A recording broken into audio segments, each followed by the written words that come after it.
Olá pessoal, eu me chamo Joab Sobrinho, sou advogado criminalista. Deixo agora abaixo para vocês o canal do YouTube. Inscrevam-se, compartilhem, deixem um like, pois a sua opinião é muito importante para continuarmos produzindo conteúdo para esse canal. Nesse 10º vídeo, iremos enfrentar a audiência de instrução e julgamento. Como deve se portar o advogado iniciante na audiência de instrução e julgamento. Essa audiência é importante, tem alguns aspectos que o advogado iniciante muitas das vezes deixa passar e ao final vem complicando cada vez mais o processo. Ao final ele tem um resultado não satisfatório, pois deixou de observar no momento da audiência de julgamento alguns fatos relevantes e importantes para a defesa do seu cliente. Na audiência de instrução e julgamento, todos nós sabemos que é primeiro ouvida a testemunha de acusação, depois são as testemunhas de defesa. Entretanto, neste momento, o advogado de defesa deve estar atento para saber se as testemunhas enroladas pelo Ministério Público não têm algum impedimento de prestar compromisso de serem ouvidas como testemunhas, pois muitas das vezes elas devem ser ouvidas como informantes, mas o momento oportuno é aquele de, antes de serem ouvidas testemunha, da parte do advogado contraditar essa testemunha. Excelência, eu vou contraditar a testemunha, pois a testemunha é inimiga do réu, pois a testemunha é amiga íntima da vítima, tem interesse neste processo, e aí nesse momento, o que deve ser feito?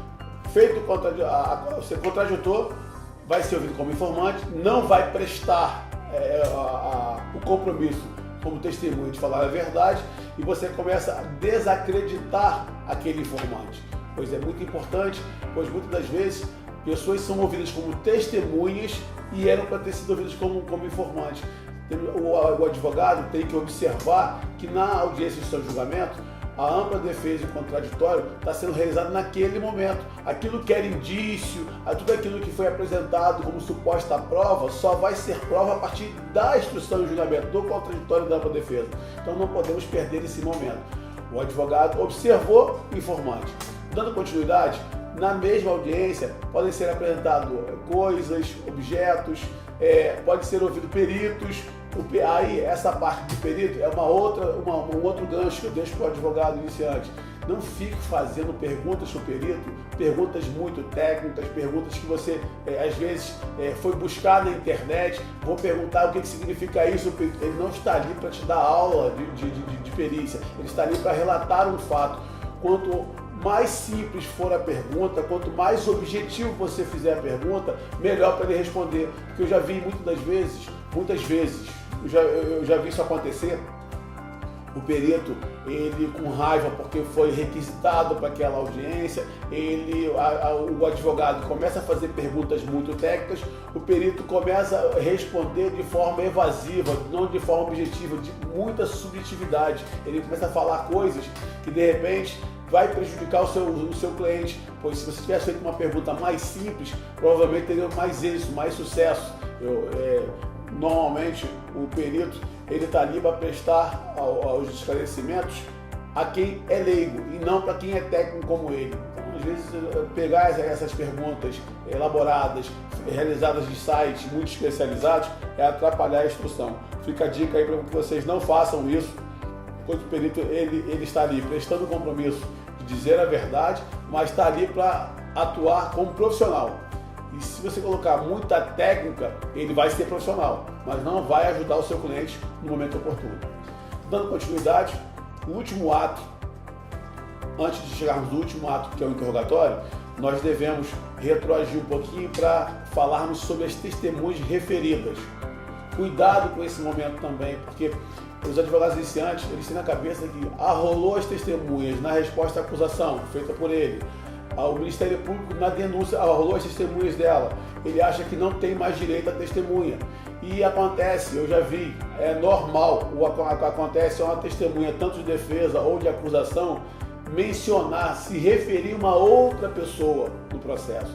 Exemplo, ele fala, não, neste dia, quem estava trabalhando nessa empresa e viu os fatos foi José das Couves, não fui eu estava de licença.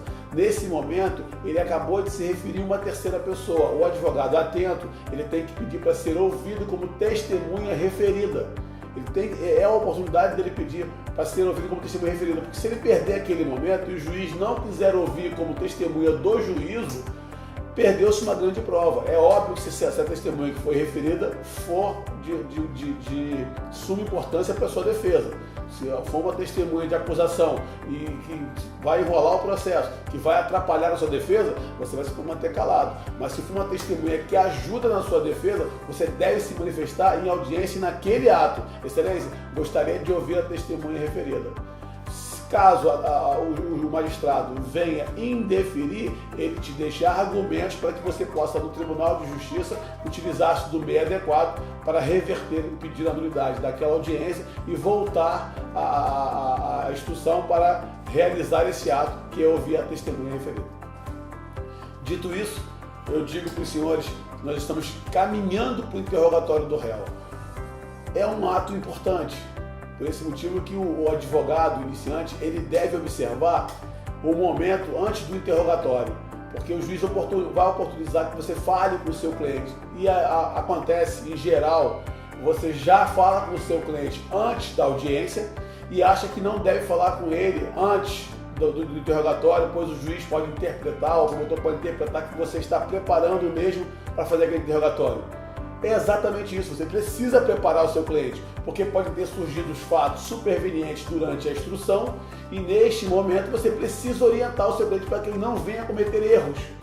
Eu sempre digo que a defesa, ela tem os momentos oportunos e que deve falar, não é o momento oportuno que deve se calar, ela deve falar, e esse é um dos momentos. Mesmo que você entenda que não tenha fatos supervenientes ocorridos durante a instrução, fale com o seu cliente, pois ele está nervoso, ele pode comprometer toda a defesa com aquilo que ele venha falar diferente daquilo que vocês tinham como estratégia para um melhor andamento do processo. Vou deixar uma dica final para vocês agora, no que se refere à audiência de instrução e julgamento. Quando vocês encontrarem um juiz que está na dúvida, você percebe isso claramente no juiz. O promotor de justiça vai fazer as perguntas, vocês têm que olhar para o juiz, vocês perceberem que o juiz questionou o promotor de justiça, vocês perceberem que o juiz ele não está satisfeito com aquilo que foi apresentado pela acusação, ele vai imediatamente querer interrogar o réu. Eles vão passar então ao réu. Não percam esse momento, se vocês entenderem, olha, isso é muito pessoal, é você olhar, o corpo fala, você olhar o juiz, entender pelas linhas, pela tudo que ele está falando, olha, o promotor está falando isso, eu não consegui, quero ouvir. Quando ele fala, quero ouvir, mantenha seu cliente calado. Se ele não for dizer nada que venha ser pertinente à sua defesa, porque muitas vezes as pessoas acham que o réu falando é mais uma oportunidade de defesa e ele é obrigado a falar. É verdade, é mais uma oportunidade de se defender, mas não é obrigado a falar, porque ele vai estar lá mentindo, vai estar lá dizendo que não fez, ou então vai dizer que não foi daquela forma que aconteceu. Isso acontece. Não tratamos só clientes culpados, também inocentes, mas se você sente que a sua prova é frágil e que os argumentos do seu cliente não vão convencer o magistrado, permanecer calado é um grande ato, pois você tem o benefício da dúvida, dúvida para o réu, ele pode ser absolvido por estar calado. Um certo dia, eu defendendo um cliente, ele estava sendo acusado de tráfico de drogas, sendo acusado de ser o dono do tráfico de drogas há mais de 20 anos, e eu pedi para que ele ficasse calado. A família ficou ensandecida, por que ele vai ficar calado, ele tem que falar, ele precisa se defender, porque realmente não tinha sido as drogas que foram apreendidas, não tinha sido com ele, era próximo dele, mas ele tinha a fama de ser o dono, e aí eu optei que ele ficasse calado. Acharam um absurdo. No momento da audiência, do interrogatório, o juiz perguntou, vai se manifestar? Não, ele vai permanecer calado, os autos de direito constitucional de permanecer calado. E ele foi absolvido por falta de provas. Pois, imaginemos se a primeira pergunta do magistrado fosse, qual é a sua profissão? Ele ia dizer o quê? Eu sou empresário de drogas, eu vendo drogas. Como aconteceu recentemente, há algum tempo aconteceu no interrogatório do famoso traficante, e que perguntaram para ele qual era a sua profissão, ele falou que era empresário.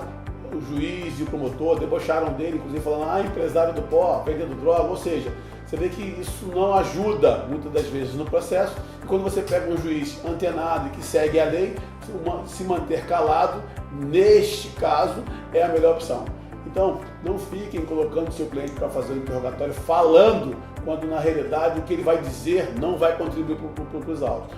Mas se sentiu dúvida, permanece calado, que é mais um direito dele e você pode ter um benefício muito maior com o resultado final do processo. Ficou a dica aí. No próximo vídeo iremos dar continuidade ao processo final, como agir. Torno a falar para os senhores que é dica de um advogado que exerce todos os dias esse mundo público, que é ser advogado criminalista. Não estou aqui dizendo que é a melhor forma de ser feito, estou dizendo só como faço e sou bem sucedido na minha carreira, e peço para que vocês entendam que na faculdade vocês saem com a teoria vocês têm que combinar com a prática, e a prática é muito diferente do que aquilo que nós aprendemos na faculdade. Muito obrigado, deixe seu comentário e continuamos em frente.